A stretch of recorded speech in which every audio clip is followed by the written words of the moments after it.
Hi guys, मेरा नाम राहुल। आज मैं आपको एक छोटी सी स्टोरी सुनाता हूँ। यह जो स्टोरी है बहुत ही लाजवाब स्टोरी है, इंटरेस्टिंग स्टोरी है। आप इसे ध्यान से सुनिए।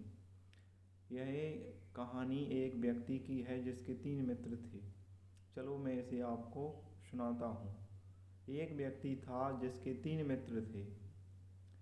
वह तीनों मित्र उस व्यक्ति के आसपास ही रहते थे।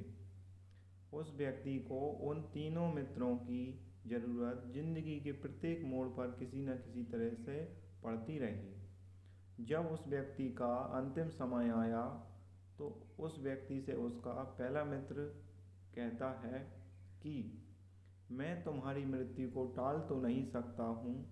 मैंने जीवन की हर स्थिति में तुम्हारा साथ निभाया है, लेकिन मैं तुम्हें इस बात का भरोसा दे सकता हूँ कि तुम्हारी मृत्यु के बाद तुम्हारा अंतिम संस्कार ठीक से होगा।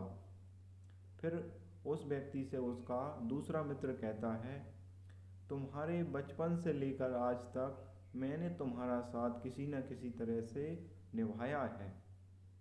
मेरे होने से तुम दुनिया की कोई भी चीज़ को प्राप्त कर सकते हो, लेकिन मैं तुम्हें अब वापस से जीवन नहीं दे सकता। मैं बेबस हूँ और मैं तुम्हारी कोई मदद नहीं कर सकता हूँ। फिर उस व्यक्ति से उसका तीसरा मित्र कहता है, मित्र चिंतित मत रहो, जो तुम्हारी अभी स्थिति है इससे मैं हमेशा से तुम्हारे साथ हूँ और तुम्हारे साथ ही रहूँगा। तुम मरने के बाद जहाँ भी जाओगे, जिस रूप में जाओगे, मैं तुम्हारे साथ ही जाऊँगा, तुम्हारे साथ ही रहूँगा।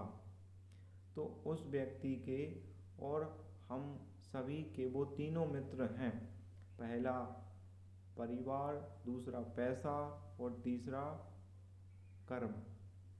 तो जो एक छोटी सी ये स्टोरी है, हमें इससे क्या सीख मिलती है कि यदि हमें अपनी ज़िंदगी को सुधारना है तो सबसे पहले हमें अपने कर्मों को सुधारना होगा, क्योंकि जो कर्म है वो हमारे हाथ में है। यदि हम जैसे कर्म करेंगे हमें वैसा ही फल मिलेगा। यदि किसी व्यक्ति के कर्म अच्छे हैं तो उसे अच्छा ही फल मिलेगा। सभी उसकी तारीफ करेंगे और उसके साथ जो भी होगा अच्छा ही होगा। हमें सभी की मदद, मतलब यदि हम सक्षम हैं, एलिजिबल हैं, तो हमें किसी न किसी की मदद ज़रूर करना चाहिए। यदि ऊपर वाले ने हमें इस लायक बनाया है कि हम एक व्यक्ति की मदद कर सकते हैं तो हमें मदद ज़रूर करनी चाहिए। क्योंकि कभी कभी क्या होता है कि बहुत सी जो घटनाएं हैं, एक्सीडेंट हैं, वो कुछ ही सेकंड से टल जाते हैं। तो वहाँ पे क्या होता है कि उस व्यक्ति के कर्म और उसने जो अच्छे काम किए हैं वह और काम आ जाते हैं। जैसे हमने किसी की मदद की या किसी का अच्छा किया तो वह हमें क्या देता है, दुआएं देता है कि इसका भला हो।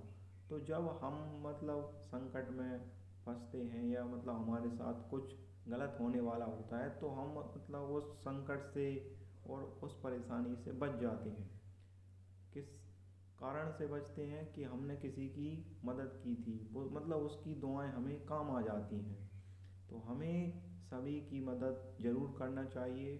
यदि हमें अपनी ज़िंदगी को सुधारना है तो हमें अपने कर्मों को सुधारना होगा। सभी को राधे राधे।